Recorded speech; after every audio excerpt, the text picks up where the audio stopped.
नमस्कार विद्यार्थी मित्रांनो, आज आपण जी 30 एप्रिल आजच जी काही एक्झाम झालेली आहे 30 एप्रिल या दिवशी संयुक्त पूर्वपरीक्षा गट ब व क एकत्रित एक्झाम झालेली आहे। याच्यामध्ये आपण पॉलिटी आणि इकॉनॉमिक्स याचं अचूक विश्लेषण या आजच्या लेक्चरमध्ये आपण बघणार आहोत।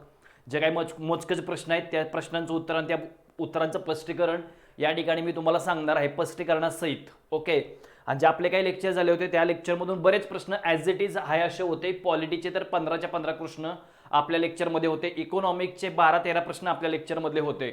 ओके, येणाऱ्या एक्झाममध्ये नक्कीच तुम्हाला फायदा होईल। आकडेवारी बऱ्यापैकी तुम्हाला इकॉनॉमिक्समध्ये दिसेल, दारिद्र्य विषयक समिती असतील, त्याचबरोबर राज्याची लय समिती वगैरे असेल।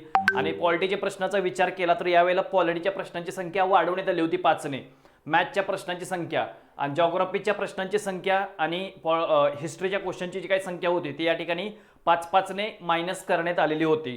म्हणजे कुठेतरी काहीतरी गोष्टी चेंज झालेल्या तुम्हाला इथे दिसून येत आहेत। त्यामुळे ज्या गोष्टीकडे तुम्ही दुर्लक्ष करायचा, मॅथ्स रिझनिंग असेल, त्याकडे तुम्हाला आता 2024च्या कंबाईन पूर्वपरीक्षेपासून लक्ष केंद्रित करणे अपेक्षित आहे। त्यामुळे जसा पॅटर्न बदलला आहे म्हणजे एक्झामचा, तसा पेपरचा पॅटर्न असेल, त्याच्यामध्ये क्वेश्चनची संख्या वगैरे त्या गोष्टी पण चेंज झाल्यात। हे आता या पेपरच्या माध्यमातून आपल्या लक्षात आलेलं आहे। त्यामुळे पॉझिटिव्ह राहा, आन्सर की आल्यानंतर प्रॉपर चेक करा, अलग लक्षात। आणि याच्यामध्ये जी एक्झाम आपली झालेली आहे एकदा होऊन गेले, आता त्याचं टेन्शन न घेता पुढे आन्सर की नंतर आपला स्कोर आणि त्याच्यानंतर तो स्कोर आणि जागांचं कंपेअर केलं तर आपण बसतो का नाही, मेनचा अभ्यास चालू करायचा, वेळ घालवायचा नाही रिझल्टची वाट बघेपर्यंत, रिझल्ट येईपर्यंत। त्याच्यानंतर लगेच 4 जूनला आपली राज्यसेवेची आहे, तयारी कंटिन्यू करत राहायचं असतं, लगेच निगेटिव्ह व्हायचं नसतं, नकारात्मक व्हायचं नसतं। अभ्यास तर तुम्हाला करावाच लागेल, त्याला कोणत्याही प्रकारचा पर्याय उपलब्ध नाही तुमच्याकडे। ओके, चला तर मग आपण पॉलिटी आणि इकॉनॉमिक्स या प्रश्नांचे आपण जे आहे जे काही अतिसंभाव्य उत्तर तालिका आहे त्याच आपण या लेक्चरमध्ये बघणार आहोत। जास्तीत जास्त विद्यार्थ्यांपर्यंत लेक्चरची लिंक शेअर करा आणि सर्वांनी या चॅनलला सबस्क्राईब करायला अजिबात विसरू नका। मुख्य परीक्षेची बॅच येत्या 10 मेला पॉलिटी आणि इकॉनॉमिक्स मुख्य परीक्षेसाठी आपण खूप डीपमध्ये घेणार आहोत। खूप सारे फायदे तुम्हाला या एक्झाममध्ये पॉलिटी आणि इकॉनॉमिक्सच्या बाबतीमध्ये झालेले आहेत, अलग लक्षात। 70-80% प्रश्न आपण जे घेतले होते त्याच्यामधले होते ॲज इट इज, पूर्वव्यासकट देखील मी सांगू शकतो, एवढ्या खूप साऱ्या गोष्टी आपण घेतलेल्या होत्या। आता या प्रश्नाचा विचार केला तर एकदम साधा प्रश्न म्हणायचा नाही कुठलाच, आयोगाचा प्रश्न आहे म्हणजे त्याला दर्जा काहीतरी असतो। निवडणूक आयोगाचे कर्तव्य स्पष्ट करण्यासाठी कोणत्या कलमामध्ये सुधारणा करण्यात आलेल्या आहेत लक्षात ठेवायचं आहे। निवडणूक आयोगाचा विचार केला तर भारतीय घटनेचा भाग येतो कितवा, 15वा भाग, कलम क्रमांक 324 ते 329 पर्यंत निवडणूक आयोगाच्या तरतुदी सांगण्यात आल्यात। खूप वेळा तुम्हाला सांगितलंय बाबांनो, हा जो आयोग आहे तो घटनात्मक आयोग आहे। काय आयोग आहे? घटनात्मक आयोग आहे। याच्या तरतुदी घटनेमध्ये काय केलं या ठिकाणी सांगण्यात आलेले आहेत। आणि 324 ते 329, आता 324 भाग 10वा दिले। ओके, आता या भागावर जावा ना, भाग 10व्यामध्ये नाही, भाग 9व्यामध्ये नाही आणि भाग 6 मध्ये देखील या तरतुदी नाहीत। ऑप्शन क्रमांक सेकंड या प्रश्नाचं अचूक उत्तर आहे कलम 324, निवडणूक आयोगाचे कर्तव्य स्पष्ट करण्यात आले त्याच्यामध्ये। आणि भारतीय घटनेच्या भाग 15व्यामध्ये या बाबी काय केल्यात या ठिकाणी सांगण्यात आलेले आहेत। त्यामुळे या प्रश्नाचं अचूक उत्तर आहे ऑप्शन क्रमांक सेकंड। हे माझं मी उत्तर सांगतोय, याच्यावर तुम्ही हे करायचं नाही, याच्यानंतर आयोगाच्या आन्सर कीवर तुम्ही बघायचे तुमचं सर्व गोष्टी। 15वा भाग असेल निवडणूक आयोग, 324 निवडणूक आयोगाचे कर्तव्य, 325 नंबरचा आर्टिकल अतिशय महत्त्वाचा आर्टिकल आहे। निवडणूक आयोगामध्ये धर्म, वंश, भाषा, लिंग या कोणत्याही कारणावरून एखाद्या व्यक्तीला वोटिंग पासून वंचित ठेवलं जाणार नाही। त्यानंतर कलम क्रमांक 326चा जर विचार केला तर यामध्ये प्रोढमताधिकार आहे। यासाठी 61वी घटना दुरुस्ती आपल्या भारतीय घटनेमध्ये 1988 मध्ये झालेली होती आणि या घटना दुरुस्ती अंमलबजावणी 1989 मध्ये करण्यात आलेली आहे। आणि याच्यामध्ये काय झालंय, एज जे आहे ते 21 वरून किती केलेलं आहे, 18 वर्ष केलेलं आहे वोटिंगसाठीचं एज।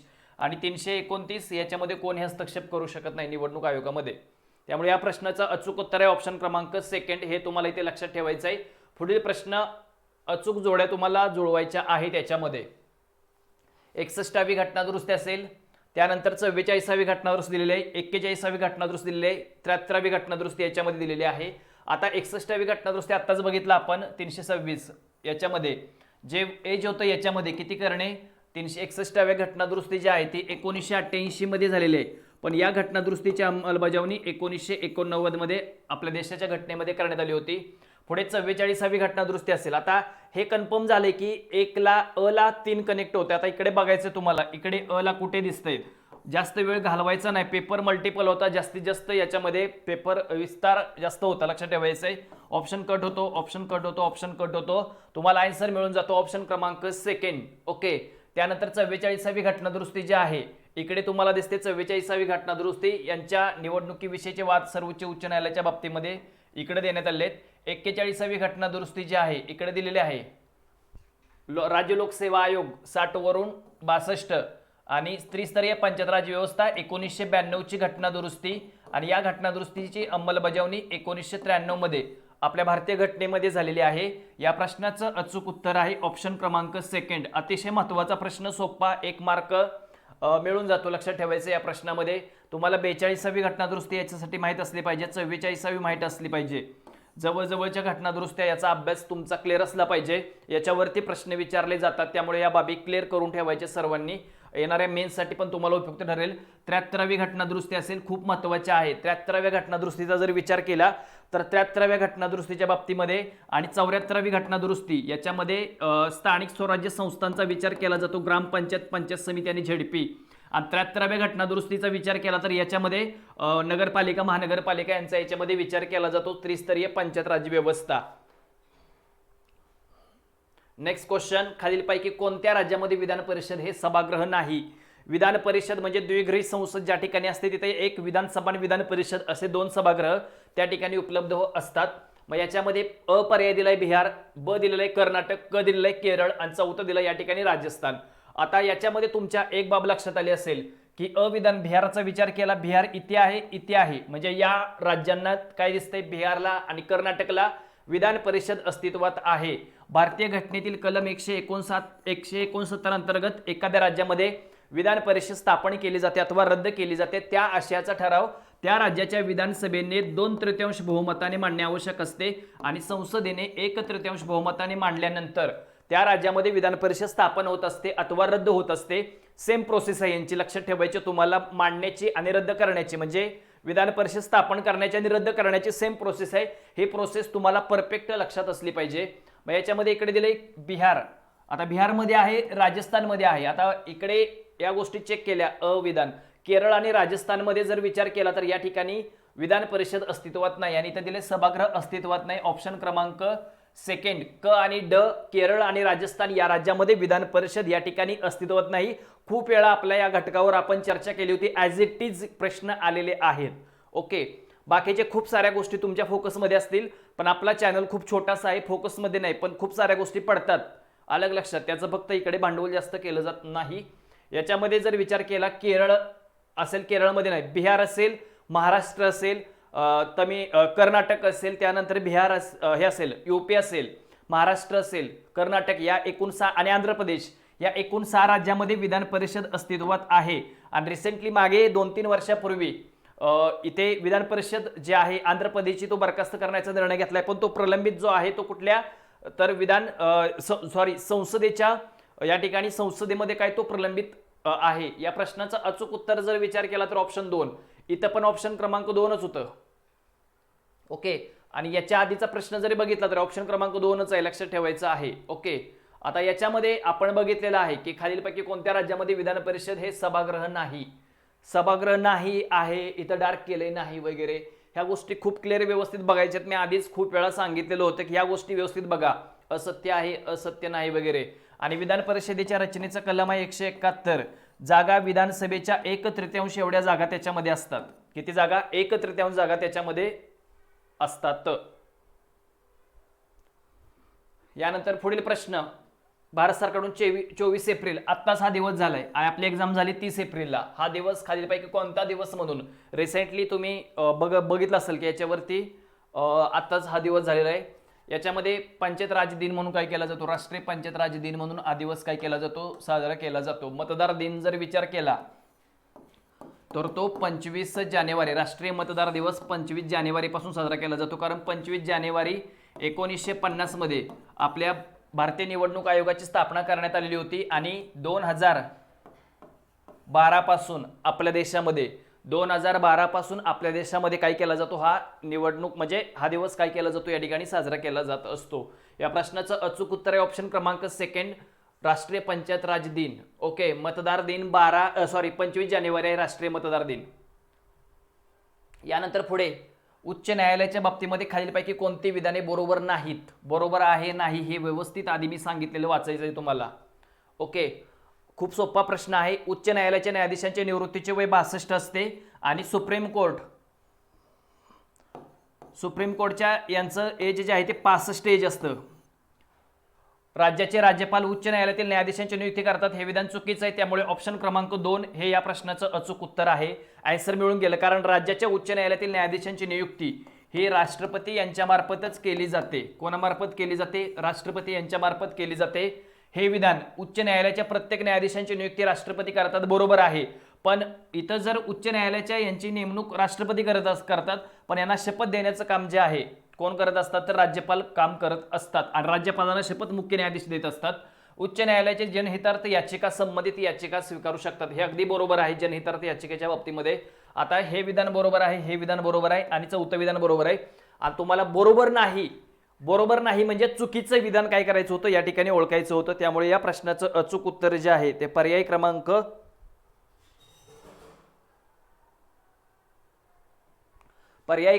3 हे या प्रश्नाचं अचूक उत्तर आहे. ऑप्शन क्रमांक 3 लक्षात ठेवायचे सर्वांनी, ऑप्शन क्रमांक 3 या प्रश्नाचं अचूक उत्तर आहे.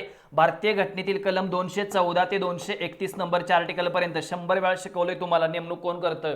आउट ऑफ 15 पैकी 15 प्रश्न बरोबर आले पाहिजे त्याच्यामध्ये तुमचे, अलग लक्षात. 214 ते 231 नंबरच्या आर्टिकल पर्यंत या बाबी तुम्हाला काय करायच्या तिथे लक्षात ठेवायच्या आहेत. हमखास याच्यावरती प्रश्न विचारले जातात आणि भारतीय घटनेतील कलम 124 ते 147 पर्यंत या बाबी तुम्हाला काय करायच्यात लक्षात ठेवायच्या आहेत. महाधिवक्ता, खूप वेळा सांगितलंय महाधिवक्ता यांच्यावर प्रश्न विचारला जातो म्हणजे विचारला जातो. खालीलपैकी कोणती विधाने असत्य आहेत? असत्य म्हणजे चुकीचे आहेत ओळखायचं आहे, अलग लक्षात. काही सेकंदामध्ये नुसती नजर टाकली तरी या प्रश्नाचं उत्तर मिळून जातंय. असत्य आहे. महाधिवक्त्यांची नियुक्ती भारताचे राष्ट्रपती करतात, इथं कळालं तुम्हाला, अलग लक्षात. राज्यपालांनी त्यांना संदर्भित केलेल्या अशा कायदेविषयक बाबीवर ते राज्य सरकारला सल्ला देत असतात. राज्यपालांनी त्यांची नेमणूक केलेली कायदेशीर वैशिष्ट्य असलेली अशी इतर कर्तव्ये ते पार पाडतात. संविधान आणि इतर कोणत्याही कायद्याने त्यांना दिलेले कार्य ते पार पाडत असतात. आता महाधिवक्ता यांच्याबद्दल खालीलपैकी कोणती विधाने असत्य आहेत म्हणजे चुकीचे आहेत? महाधिवक्ता यांची नेमणूक जी आहे, नियुक्ती जी आहे ती राष्ट्रपती यांच्या मार्फत केली जात नसून राज्यपाल यांच्या मार्फत त्यांची नेमणूक केली जाते. आणि हे जे पद आहे हे राज्यपालांच्या मर्जीतले पद असते. राज्यपाल या व्यक्तीला केव्हाही पदावरून काय करू शकतात? दूर करू शकतात. राज्यपाल या व्यक्तीला केव्हाही पदावरून या ठिकाणी दूर करू शकतात. भारतीय घटनेतील कलम 165 मध्ये महाधिवक्ता आणि कलम क्रमांक 76 मध्ये महान्यायवादी यांची नेमणूक राष्ट्रपती यांच्या मार्फत केली जाते, महान्यायवादी यांची. आणि महाधिवक्ता यांची नेमणूक जी आहे ती कोणामार्फत केली जाते? तर राज्यपाल यांच्या मार्फत केली जात असते. ते त्यांच्या मर्जीतले पद आहे, पात्रता घटनेमध्ये नाही, त्यांच्या नेमणुकीची पद्धत घटनेमध्ये नाही. पदावरून दूर करणे, वेतन भत्ते कोणत्याही बाबी महाधिवक्ता यांच्या घटनेमध्ये देण्यात आले नाही. खूप वेळा सांगितलंय तुम्हाला की महाधिवक्ता कराच, कारण यावरती बॅक टू बॅक प्रत्येक कंबाईन मध्ये प्रश्न तुम्हाला दिसेल. कंबाईन ग्रुप सी मध्ये पण प्रश्न दिसेल. राज्याच्या संबंधित व्यक्ती आहे, राज्याच्या संबंधित उच्च न्यायालय आहे, त्याच्यावर प्रश्न विचारले जातात. हे हमखास मी तुम्हाला पॉलिटीच्या बाबतीमध्ये, इकॉनॉमिकच्या बाबतीमध्ये सांगितलेलं आहे, आलं का लक्षात. याच्यामध्ये यांची नेमणूक, यांच्या पात्रतेचा विचार केला 10 वर्ष न्यायिक पदावर अथवा 10 वर्ष वकिली, निष्णात कायदे पंडितांची तरतूद नाही. हायकोर्टमध्ये न्यायाधीश होण्याच्या पात्रतेची ती व्यक्ती असावी लागते. हायकोर्टमध्ये न्यायाधीश होण्याच्या पात्रतेची ती व्यक्ती काय असावी लागते. पुढील प्रश्न, राज्य धोरणाचे मार्गदर्शक तत्वे. खूप वेळा सांगितलं बाबांनो की राज्य धोरणाच्या मार्गदर्शक तत्वावरती हमखास प्रश्न विचारला जातो. ओके, त्याचे कलमे माहीत असले पाहिजे तुम्हाला. भारतीय घटनेतील कलम 36 ते 51 नंबरच्या आर्टिकल पर्यंत तुम्हाला काय करायचे? कलमे योग्य क्रमानुसार लावायचे. 36 ते 51 पासून जे क्रमांक दिसत आहेत तुम्हाला, याच्यामध्ये 36 ते 51 म्हणजे भारतीय घटनेचा भाग 4 आणि हा जो 4था भाग आहे तो आपण आयरिश या देशाच्या घटनेकडून घेतलेला आहे. कोणत्या देशाच्या? आयरिश या देशाच्या घटनेकडून आपण हा भाग घेतलेला आहे आणि आयरिशने स्पेन या देशाच्या घटनेकडून भाग घेतलेला आहे. स्पेन या देशाच्या घटनेकडून भाग घेतलेला आहे. पर्यावरण सुधारणा इथे विचार केला तर 48 नंबरचा आर्टिकल आहे. जनतेचं राहणीमान जीवनमान सुधारणे 47 नंबरचा आर्टिकल आहे. अनुसूचित जाती जमाती दुर्बल घटक 46 नंबरचा आर्टिकल आहे आणि समान नागरी कायदा तुम्हाला माहिती आहे 44. आता याच्यामध्ये पहिलं कलम लक्षात ठेवायचं, पहिलं येणार आहे ड 1 नंबरला, 2 नंबरला येणार आहे क आणि 3 नंबरला ब आणि 4 नंबरला अ नंबर येणार आहे, लक्षात ठेवायचं आहे. आता याच्यामध्ये तुम्हाला काय करायचे, कालानुक्रमे योग्य क्रमांक याच्यामध्ये लावायचे आहेत. पर्यावरण संरक्षण असेल, आता याच्यामध्ये 48A भाग विचार केला, सॉरी पर्यावरण संरक्षणाचा 48A आहे इथं आणि 48चा विचार केला तर गो हत्या संदर्भात आहे, लक्षात ठेवायचंय. 48A आहे ते जनतेचं राहणीमान सार्वजनिक आरोग्य. 47 नंबरचा आर्टिकल म्हणजे इथं मादक पेय याचा देखील याच्यामध्ये उल्लेख होतो, लक्षात ठेवायचंय तुम्हाला. मादक पेयांचा देखील याच्यामध्ये उल्लेख होतो. अनुसूचित जाती जमाती दुर्बल घटक 46 नंबरचा आर्टिकल. 44 45 0 ते 6 वयोगट असेल. त्यानंतर 39A यामध्ये मोफत व कायदेविषयक सहाय्य असेल.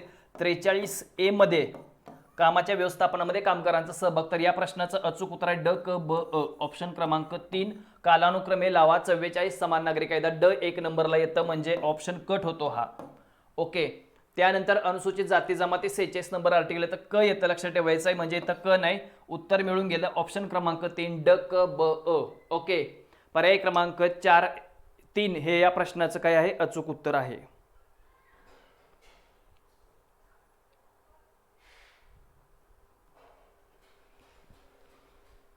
यानंतर ऑगस्ट 1991 मध्ये, कारण आपण पॉलिटिन इकॉनॉमिक्स एकत्र घेतोय, ऑगस्ट 1991 मध्ये भारतातील कर सुधारणा शिफारसी खालीलपैकी कोणत्या समितीची यासाठी नियुक्ती करण्यात आली होती, ऑगस्ट 1991 मध्ये. आता याचा जर विचार केला ऑगस्ट 1991 मध्ये तर खूप वेळा बाबांनो 100 वेळा झालं, 1991 वेळा झालं आपलं की राजा चेल्लया समिती कर सुधारणा समितीची शिफारस या समितीने केलेली आहे. कोणत्या समितीने, राजा चेल्लया समितीने. ऑप्शन क्रमांक 1 हमखास याच्यावरती प्रश्न विचारला जातो. याला कर सुधारणा समिती म्हणून ओळखले जाते.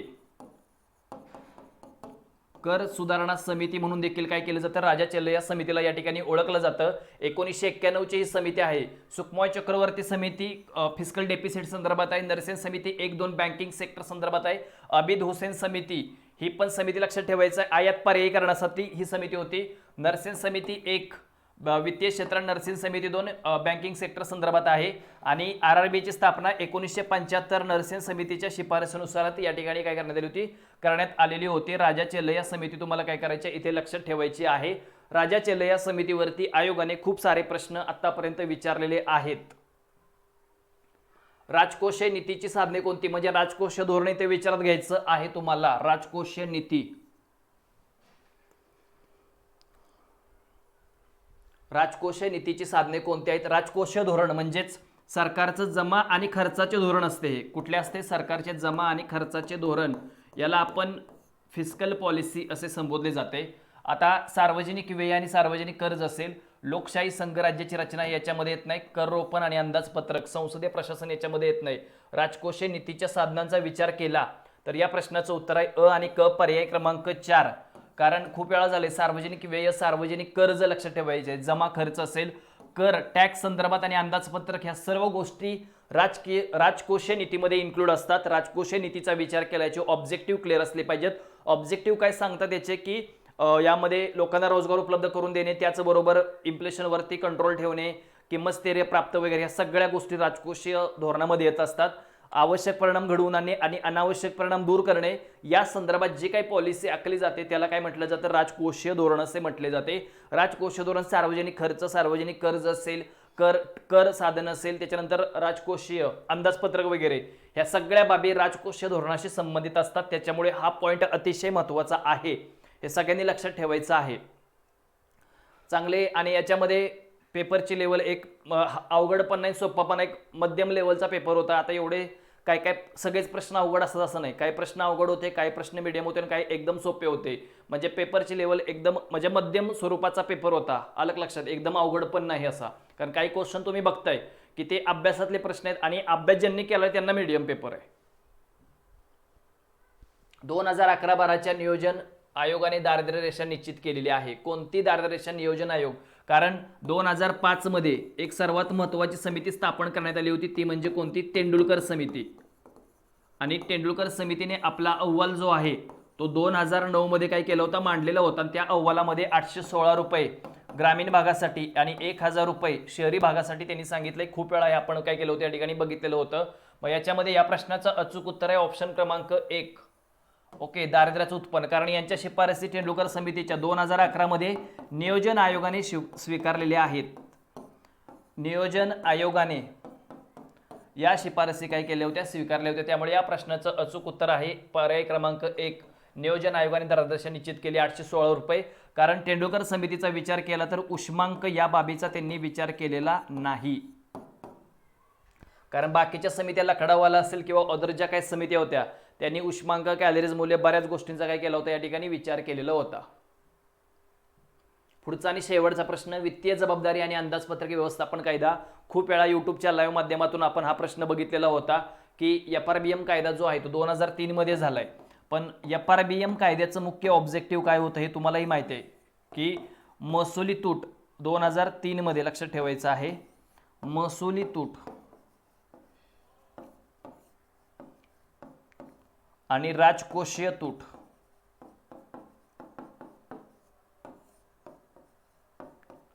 कमी करणे. आणि ते कधीपर्यंत कमी करणे, 2003 FRBM फिस्कल रिस्पॉन्सिबिलिटी आणि बजेट मॅनेजमेंट ऍक्ट झाला. करत केंद्र सरकारने डॅश पर्यंत महसुली तूट दूर करण्याचं हे याच्यामध्ये होतं. आता याच्यामध्ये लक्षात ठेवायचं आहे 2008-9 केंद्र सरकारने महसुली तूट दूर करण्यासंदर्भातची महसुली तूट आणि राजकोषीय तूट 0%, 0.5%, 3% ह्या बऱ्याच आकडेवारी याच्यामध्ये आहेत. ह्या क्लिअर तुम्हाला काय करायचे तिथे लक्षात ठेवायचे आहेत. म्हणजे एवढे जे काही महत्त्वाचे आपण 12 प्रश्न आहेत ते घेतलेले आहेत, त्याचं स्पष्टीकरण घेतलेलं आहे. आता याच्यामध्ये काही मिस्टेक वगैरे असतील तर ते थोडं आयोगाच्या आन्सर कीवरूनच प्रत्येक गोष्ट तुम्ही चेक करत जावा, तोपर्यंत चेक करू नका. ओके, जे काय आपल्याला अंदाजित आहे आपल्या अभ्यासावरून ते आपण काय केलं त्या ठिकाणी अंदाजित उत्तरं सांगितलेली आहेत ही सर्व. ओके, इथपर्यंत आपण हे लेक्चर बघितलेलं आहे. आणि 10 मेला आपली मुख्य परीक्षेची SK MPSC लॅब या ॲप्लिकेशनवरती पॉलिटी आणि इकॉनॉमिकची बॅच चालू होणार आहे. मुख्य परीक्षा कंबाईन पूर्व परीक्षेसाठी ज्यांनी कोर्स घेतला त्यांना माहिती आहे की किती फायदे झालेत इकॉनॉमिक्स पॉलिटीच्या बाबतीमध्ये. सर्व नोट्स वगैरे दिल्या होत्या. मुख्य परीक्षेच्या बाबतीमध्ये पण तुम्हाला टेस्ट सिरीज असेल, त्याचबरोबर याच्यामधून तुम्हाला जे काही मुख्य परीक्षेला आवश्यक गोष्टी आहेत त्या पूर्णपणे पेपर सेकंडवर आपण पूर्णपणे भर देणार आहोत.